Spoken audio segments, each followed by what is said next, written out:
राज समानी के पॉडकास्ट में आने के बाद विजय माल्या आजकल इंडिया में खूब ज़्यादा चर्चे में फिर से आ गया है और ये एक ऐसा इंसान है जिसकी स्टोरी बहुत ही ज़्यादा इंटरेस्टिंग है।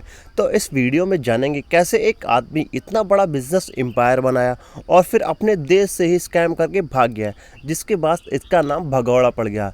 तो चलिए वीडियो शुरू करते हैं। जो विजय माल्या था वो यूबी ग्रुप का चेयरमैन था। यूबी ग्रुप की एक फेमस ब्रांड थी जिसका नाम था किंगफिशर और अभी भी है।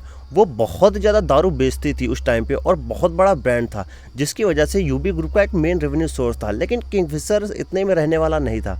विजय माल्या को लगा हम किंगफिशर का नाम और भी ज़्यादा बढ़ा सकते हैं, इसलिए उसने किंगफिशर एयरलाइन भी शुरू की, जिसमें उसने ऐसा ख्वाब देखा था कि जो नॉर्मल लोग हैं उनको भी लग्जरी का फील देगा। और इसकी वजह से किंगफिशर एयरलाइन की जो ऑपरेशनल कॉस्ट थी वो ज़्यादा थी और टिकट प्राइस जो थी वो कम थी। उसका सोच ये था कि वो बहुत लोगों को ट्रेवल कराएगा, बहुत लोग सोचेंगे सब लग्जरी में ट्रेवल करें, और इसकी वजह से उसका टिकट प्राइस कम रख दिया और ऑपरेशनल कॉस्ट हाई रख दिया। फिर विजय माल्या ने लोन लेके अपनी एयरलाइन शुरू की। एयरलाइन जो थी वो बहुत ज़्यादा लॉस में जाती थी शुरुआत से ही, क्योंकि उसका जो फेयर था वो कम था और जो ऑपरेशनल कॉस्ट था वो बहुत ज़्यादा था।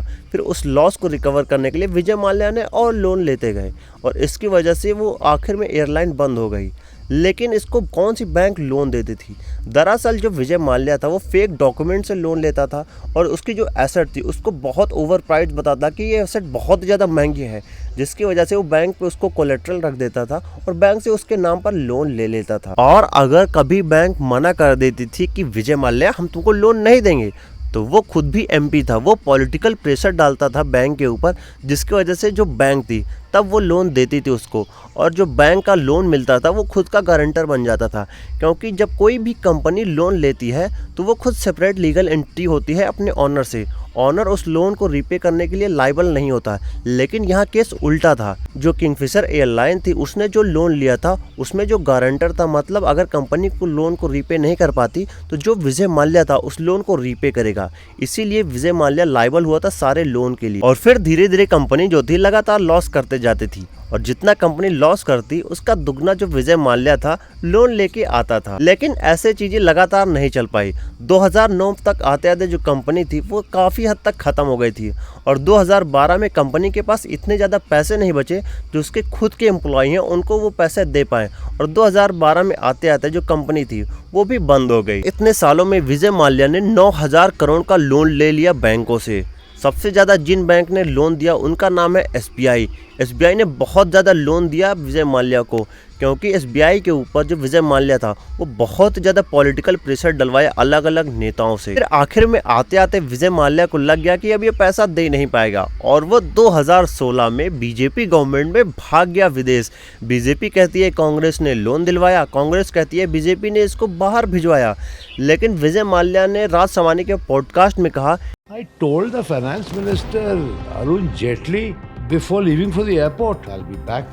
Please tell the banks to sit across the table and settle with me. And then I flew from Delhi to London. लेकिन इसमें पैसा किसका गया? पैसा गया टैक्स पेयर का। जो इंडिया के टैक्स पेयर है, जो टाइम पर टैक्स पे करते हैं, उनका पैसा गया है विदेश, ना कि इन दोनों पार्टियों का। ये दोनों एक दूसरे पर ऑब्लिगेशन लगाकर बच जाते हैं, चाहे वो भागे हों नीरव मोदी हो, चाहे वो विजय माल्या हो। सबका पैसा जो गया है वो टैक्स पेयर का ही गया है। अभी ये राज समानी के पॉडकास्ट में आया और अपने आप को ऐसा प्रेजेंट करता है कि जैसे ये चोर नहीं है, ये बहुत अच्छा आदमी है। क्योंकि इंडिया में जो रिचेस्ट आदमी होते हैं वो एक इन्फ्लुएंसर होते हैं, जो गरीब होते हैं वही चोर होते हैं। अमीर आदमी कभी चोर नहीं होता।